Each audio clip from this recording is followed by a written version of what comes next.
Only our perception is real, and our senses are bombarded with the images and sounds of media which inform us but do not transform us. In a society saturated with data, the function of the artist is no longer to depict events, but rather to reawaken our perception. This is the Rodin crater in the painted desert of Arizona. Here, artist James Turrell has turned back to the earth for his inspiration.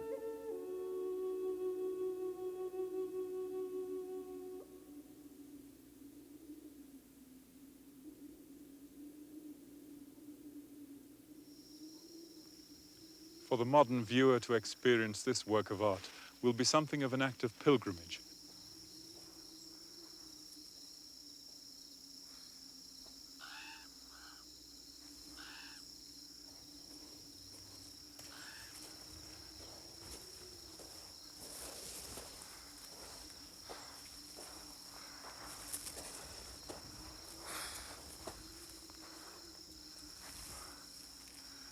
When you come in, you won't come over the top of the crater, you'll come through a 1,400-foot long tunnel, which will be lined with the blue clay sand that the local Navajo Indians use for their art. And the tunnel will be so built to line up with the sun at every equinox and with the moon every 18 years. And the other viewing platforms in the crater will also be lined up with the planets, like the monuments of the ancient world, designed to take you out of yourself.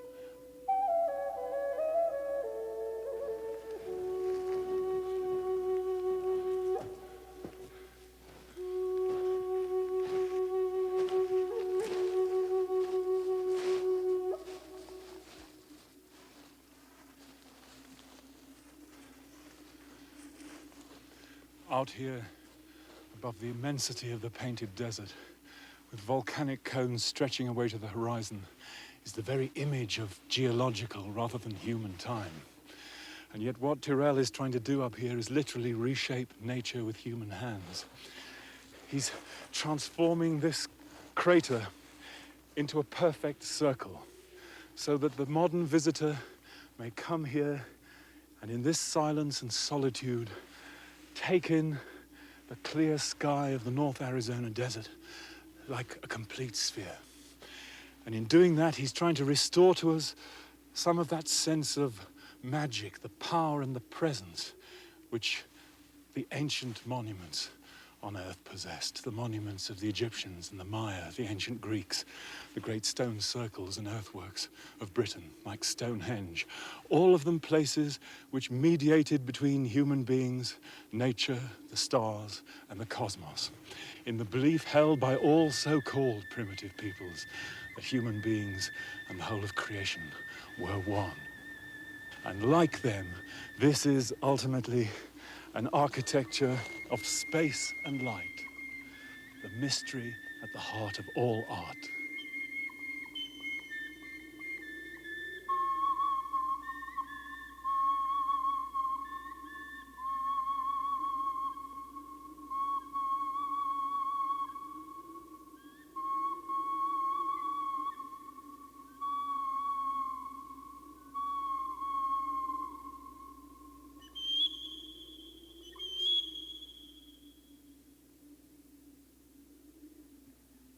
At the beginning of this series, we tried to define the Western tradition in terms of the culture which arose among the peoples of Western Europe after the fall of the Roman Empire, the core of whose ethics came from Judeo-Christian religion and whose artistic inheritance owed so much to the Greeks and the Romans.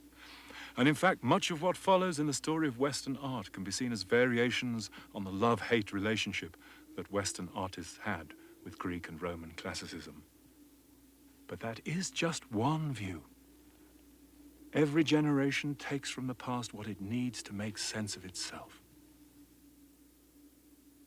There is no such thing as objective history, in art as in anything else. There are only our interpretations, our dialogue with the past. Ultimately, it's impossible for us to see in an ancient Greek work of art what an ancient Greek saw. Nevertheless, to view the tradition as a whole is to help us understand its parts. And in that light, the art of our own times may appear to be the disintegration of a tradition, its dissolution. Against that, though, Western art is clearly still alive and changeable. In its past, it contains a reservoir of riches for future generations to make of what they will. And its greatest characteristic has always been its capacity for innovation and change, to draw on the achievements of other cultures, whether of ancient Egypt or of modern Africa, the Pacific, or Latin America.